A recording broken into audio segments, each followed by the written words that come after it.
Hello बच्चों, आज हम लोग को देखना है सीबीएसई का अगला चैप्टर, सीबीएसई क्लास 10th का अगला चैप्टर इलेक्ट्रिसिटी फिजिक्स का। ठीक है, अब साइंस में कौन कौन से चैप्टर फिजिक्स में हटा दिए गए हैं वो आपको बताया जा चुका है। ठीक है, आप देखिएगा, उसको पीडीएफ देखिएगा, आपको पता चलेगा कि ह्यूमन आई जो है हम लोगों ने पढ़ लिया है, लेकिन उसको टॉपिक से हटा दिया गया है। ठीक, तो उसको ध्यान देते हुए हम लोग चलते हैं किस चैप्टर पे, अपने सबसे इंपॉर्टेंट चैप्टर पे, किस पे, इलेक्ट्रिसिटी। ठीक है, इलेक्ट्रिसिटी में क्या होता है, हमको क्या पढ़ना है, फ्लो ऑफ चार्ज। क्या पढ़ना है, फ्लो ऑफ चार्ज की जहां बात होगी वहां इलेक्ट्रिसिटी की बात होगी।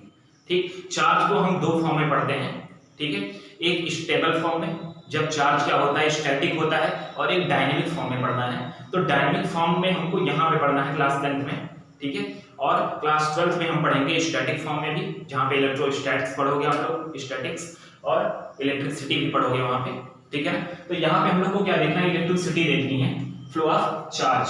तो क्या पढ़ना है हमको, करंट, जिसको हम किससे डिनोट करते हैं, आई से रिप्रेजेंट करते हैं इसको। ठीक, करंट क्या होता है, द रेट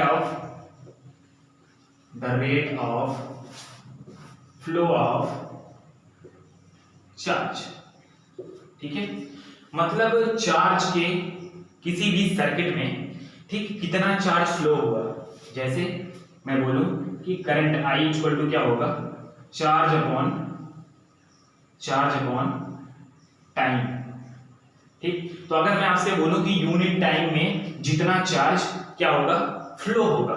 ठीक, अगर मैं कंडक्टर हूं, अगर मान लो मैं कंडक्टर या मेरा हाथ ही कंडक्टर, ठीक, अगर एक सेकंड में चार्ज यहां से यहां तक जा रहा है।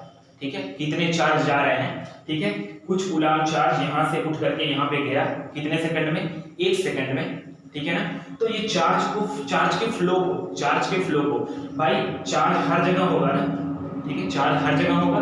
ठीक, तो 1 सेकंड में, यूनिट टाइम में चार्ज के फ्लो को हम क्या बोलते हैं, करंट बोलते हैं। ठीक, तो आई इक्वल टू क्या हो गया, charge upon time, the rate of flow of charge को हम क्या बोलते हैं, इलेक्ट्रिक करंट। या आई इक्वल टू, अगर चार्ज को हम क्या बोलते हैं, क्यू से डिनोट करें, टाइम को टी से डिनोट करें, तो आई इक्वल टू क्या होता है, क्यू अपॉन टी। और इसका यूनिट क्या होता है, इसका कूलम हो गया, और इसका क्या होता है, सेकेंड। ठीक, मतलब आई का यूनिट क्या हो जाएगा आपका, कूलम पर सेकेंड। ठीक है ना, क्या हो जाएगा, कूलम पर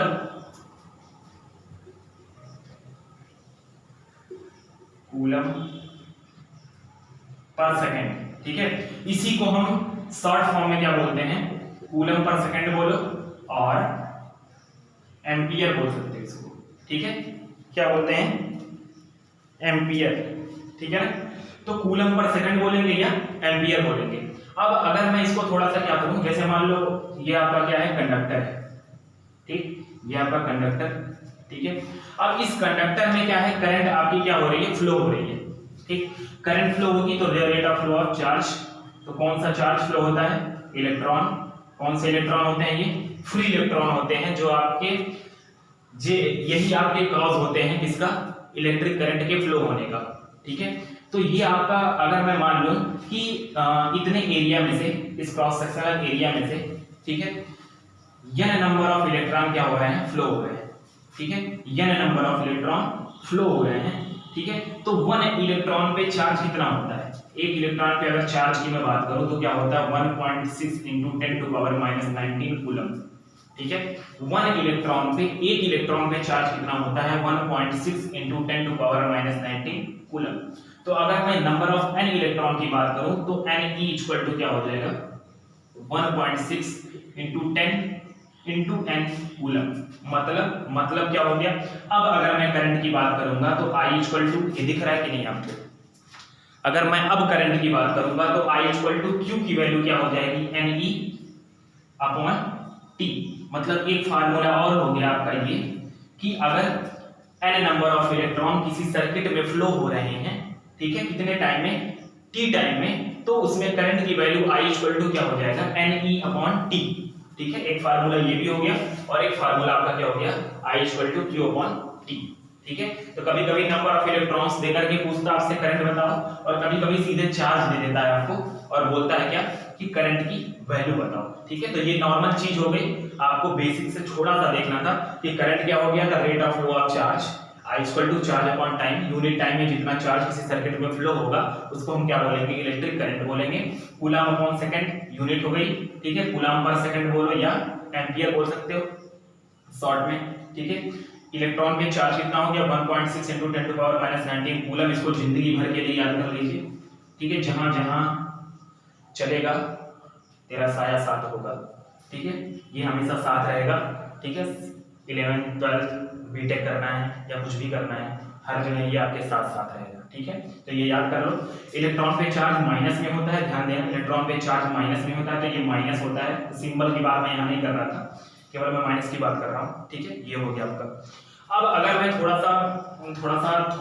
सा और भी चीज इसमें थोड़ा सा बताऊँ आपको, जैसे आपने पढ़ा होगा वेक्टर और स्केलर क्वांटिटी। ठीक है, तो उसी के प्रॉपर्टी बेसिस पे मैं बताता हूं आपको। जैसे मान लो कि ये सर्किट दी हुई है कहीं पे। ठीक है, यहाँ पे दिया है 2 एम्पियर करंट, यहाँ पे दिया है 3 एम्पियर करंट। आपसे पूछेगा यहाँ पे करंट बताओ।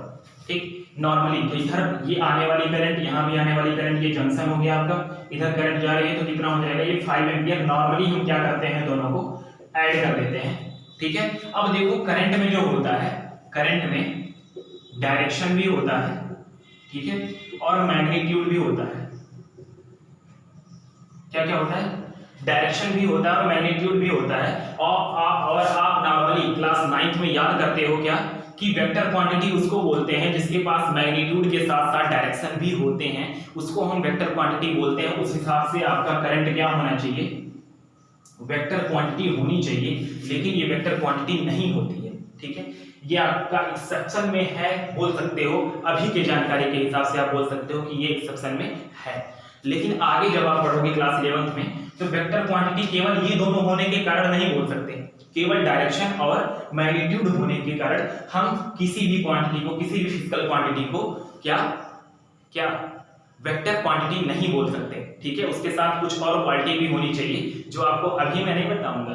अगर अभी बता दूंगा तो आप 11th में पढ़ोगे नहीं। ठीक है ना, तो ठीक है, तो अभी आपको केवल ये जानना है कि इसके पास मैग्नीट्यूड और डायरेक्शन दोनों होता है, लेकिन ये वेक्टर क्वांटिटी नहीं होती है।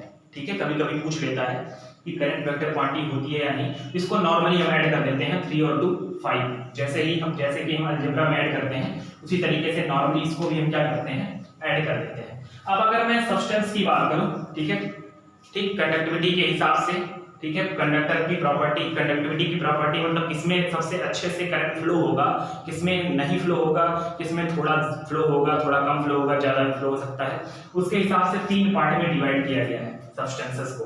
ठीक है, एक को बोलते हैं हम कंडक्टर, ध्यान से समझिएगा, बहुत ही इंपॉर्टेंट चीज है। सेमी कंडक्टर, ठीक है, इंसुलेटर, क्या हो गया, इंसुलेटर।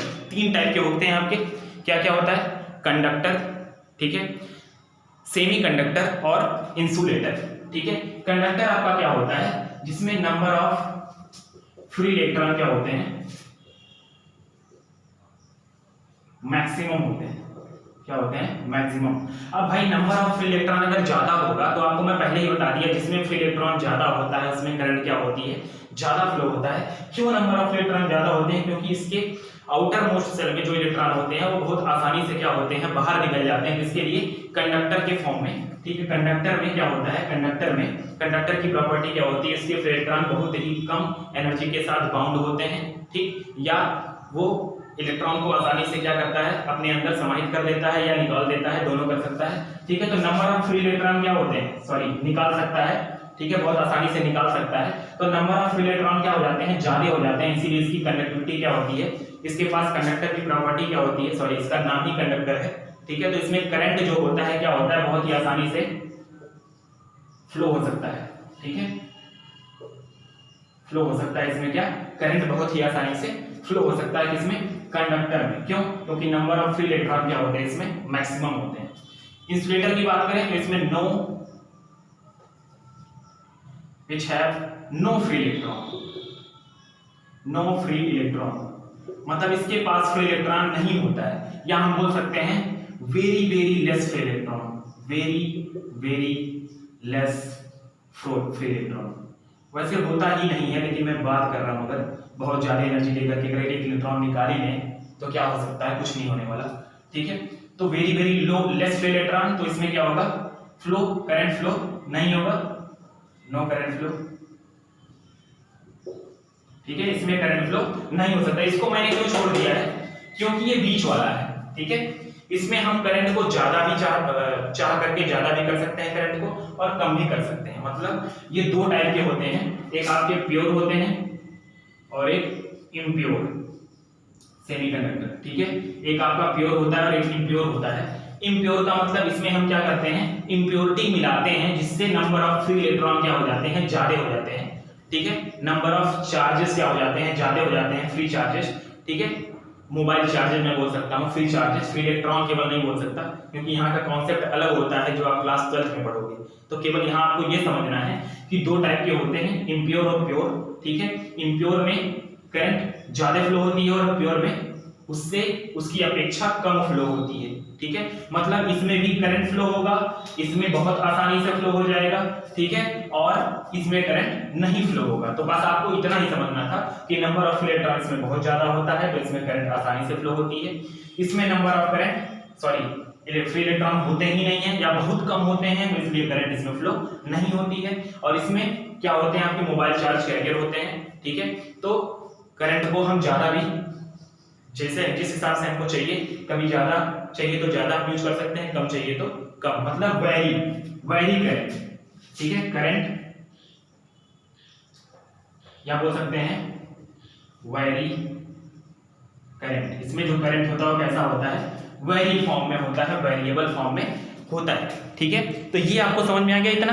ठीक, अब एक चीज और मैं आपको बता देता हूं कि नहीं बताता हूं, चलो इतना आपका हो गया। ठीक, और कुछ हम जो देखेंगे वो किसमें देखेंगे, अगले लेक्चर में अपने देखेंगे। क्या हमको देखना है अगले लेक्चर में, पोटेंशियल। ठीक है, पोटेंशियल डिफरेंस, ये सब चीजें हम क्या करेंगे, देखेंगे। तो आज हमने क्या देखा, करंट देखा।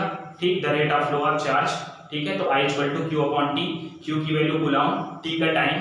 ठीक है, सेकंड हो गया कूलम पर सेकंड, या उसको क्या बोलते हैं, एम्पियर होते हैं। एक और फार्मूला क्या हो गया, अगर Q की जगह पे N कर देते हैं तो I = NE/T हो जाता है। ठीक है, उसके बाद हमने देखा कि प्रॉपर्टी के हिसाब से इलेक्ट्रिक करंट जो होते हैं वो क्या होते हैं, ना तो वेक्टर होते हैं ना तो स्केलर होते हैं, कुछ अलग ही होते हैं। ठीक है, वो भी हमने जान लिया।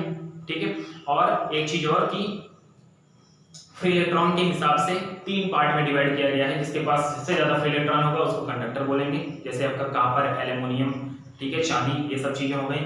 उसी तरीके से सेमीकंडक्टर हो गया। ठीक है, सेमीकंडक्टर में आपका जर्मेनियम हो गया, सिलिकॉन हो गया। ठीक है, इंसुलेटर की बात करें तो रबड़ हो गया, आपका प्लास्टिक हो गया। ठीक है, तो ये सब चीजें हो गई, हमने पढ़ लिया। अब अगले लेक्चर में हम क्या देखेंगे, और भी चीजें इससे रिलेटेड, बहुत ही एक्साइटेड। ठीक है, बहुत ही मजा आएगा आपको पढ़ने में। ठीक है बच्चों, थैंक यू।